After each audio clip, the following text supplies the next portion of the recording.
Hey guys, Willie Mayette from JazzEdge and Piano with Willie. I am going to show you how to play that little bluesy riff that I just did right there. Now, this is all part of my November webinars.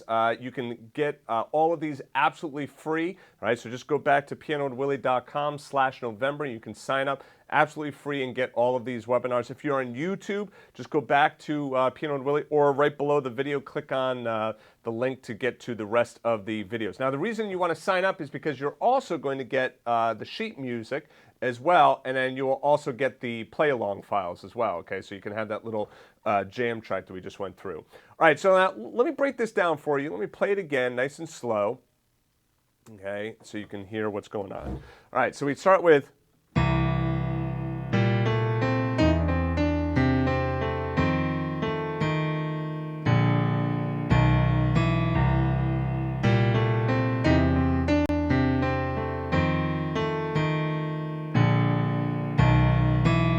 All right, so now there's a couple of things that are happening here. Let's first of all talk about structure and form.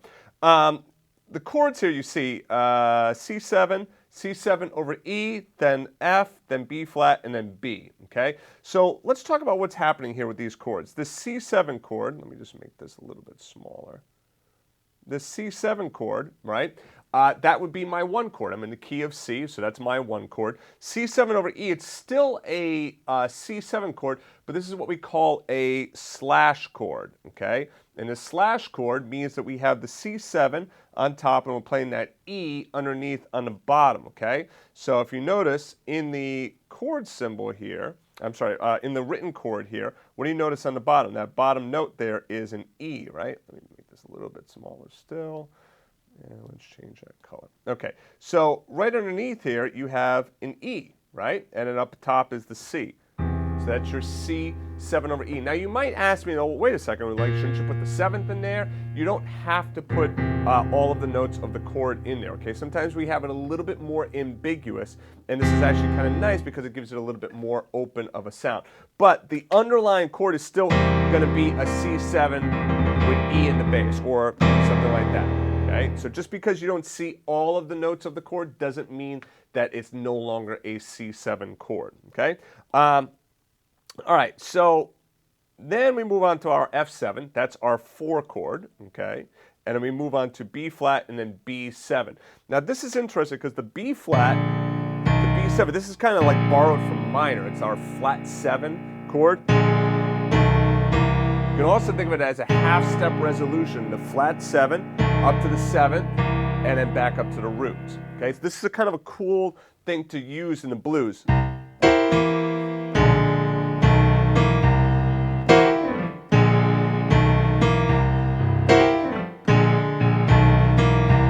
you see how I'm going from my C7 chord, and I could do like some kind of like little C7 chord up here. That flat 7, 7, the B flat 7, to B7, back to C7.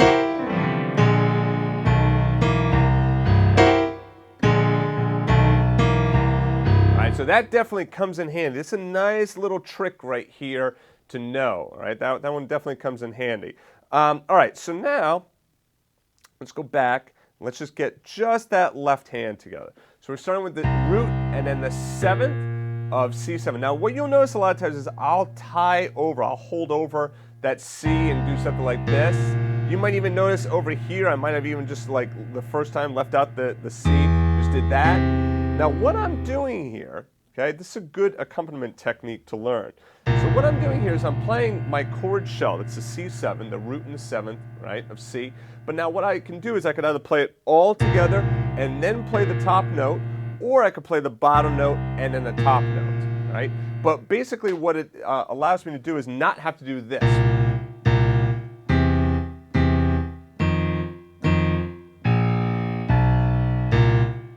Right? Now, not that there's anything wrong with this, but it starts to sound a little bit too chunk, a lot of like downward motion there. This gets a little bit of like kind of back and forth, right?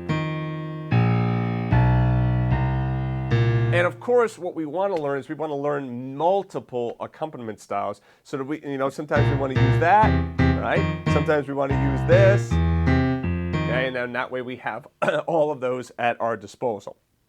So moving on, we have the C, C7, and then I'll play it as written here. Okay, so these together, and then hit the C by itself. But again, what I'll do is I'll hold that E out.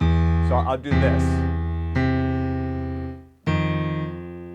Now, why didn't I write it like that? Well, quite frankly, it starts to get to be a little bit confusing when I end up putting, if I end up putting the E down here and then tying it over, because then a lot of times it's difficult to know, like, oh, is that supposed to be tied or not? So a lot of times I just leave that out and leave that up to the player's discretion, okay?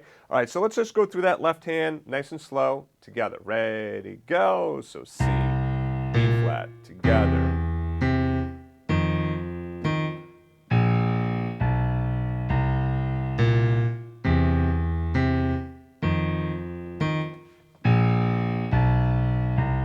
This is a really good technique right here.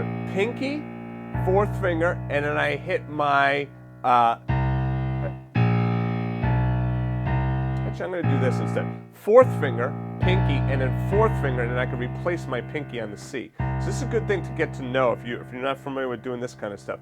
Put your fourth finger on C, and then put your pinky on there. Notice what I'm doing is I'm not lifting up that note. So you see that it doesn't lift up there on the virtual keyboard, okay? It's not like I'm doing this.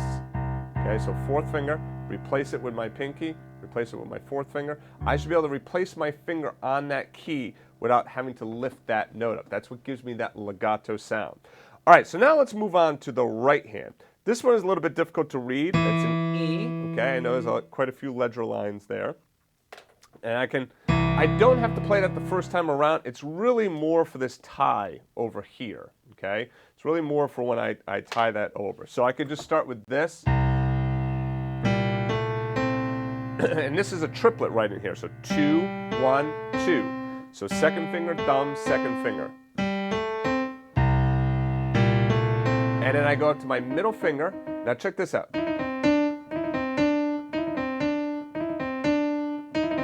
And now this I wrote as 32nd notes. You can kind of like blur this a little bit more. You'll notice that it's not quite a very stiff 32nd notes. It's a little bit more blurred in there.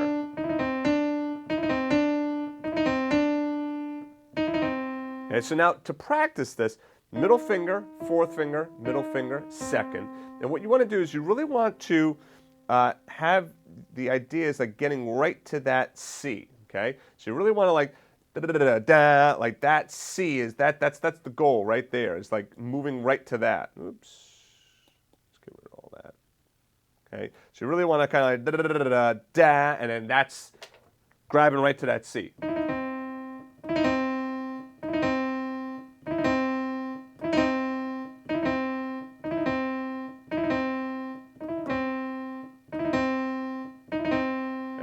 and then when you can, move up to the D. Whoops.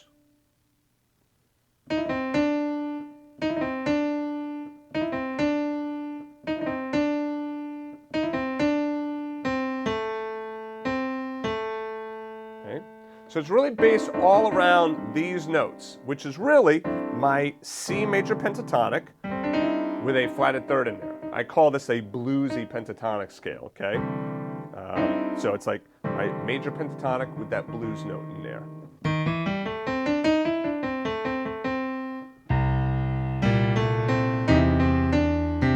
And the left hand comes in, together, right hand, and together. Notice this right here. That E comes in just before.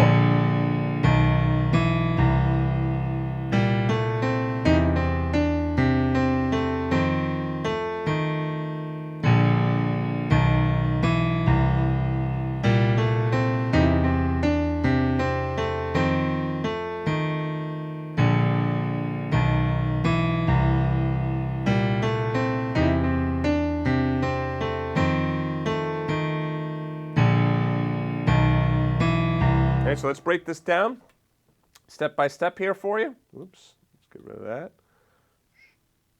Okay. All right, so let's just start with this first part right here. And like I said, I'm going to get rid of that for right now. I'll just do that on the tie, okay?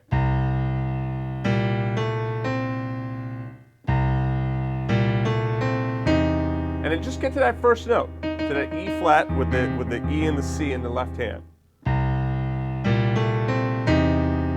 And then try just getting to that C right here, just right to that C. So do this. And so.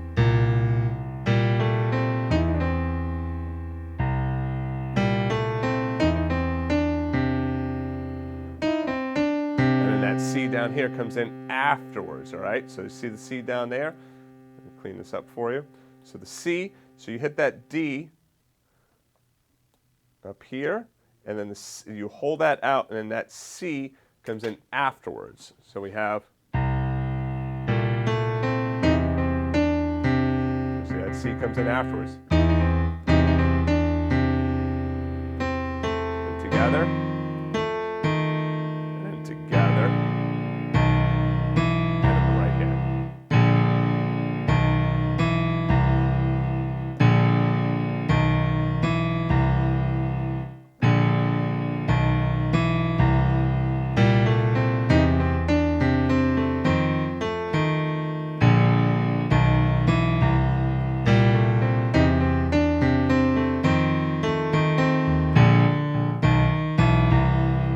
I can start to change it around a little bit.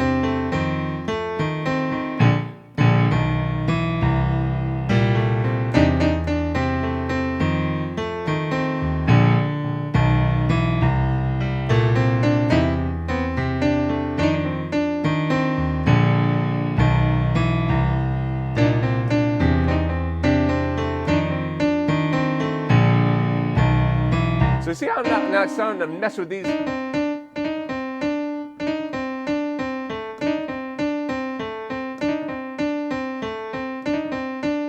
Trying to mess with these notes here, okay? So I'm trying to mess around with it. Now the thing is, you start with this first. You get that down, right? And then once that becomes part of your vocabulary, then you can start to have fun with it. You can start to move around with it, all right? Now what I find a lot of times that students would do is that they'll try getting it down, they kind of get it down, but not really, they don't really have it down. You got to like really practice this a lot so you get the feel. So listen to the feel that I got going on here.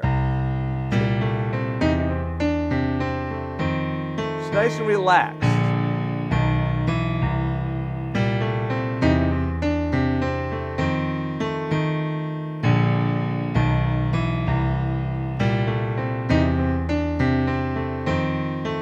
Make sure the left hand isn't too heavy. You bring that left hand a little bit softer. You don't want this.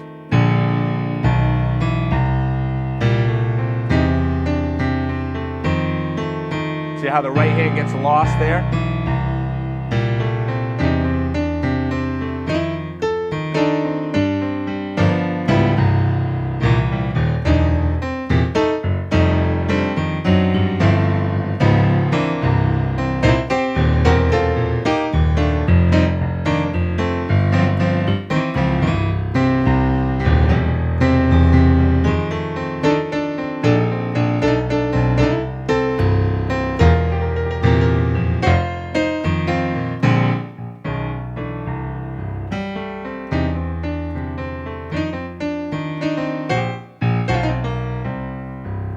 And so you can kind of hear where it starts to move into. You can start to get into some more advanced stuff there and some more advanced topics, which if you guys are interested in that, write in, because these webinars, I'm doing these live for November. So if you'd like to hear more of that advanced blues stuff, let me know. Otherwise, I'll start moving into some rock and jazz stuff as well, okay? So like I said, if you have not already done so, please make sure that you go to pianowithwillie.com/November. All right, I am going to send the sheet music, the replay videos, and then also the jam tracks all via email, okay? So this is the jam track that you're going to get with this one here today. So you can price this along.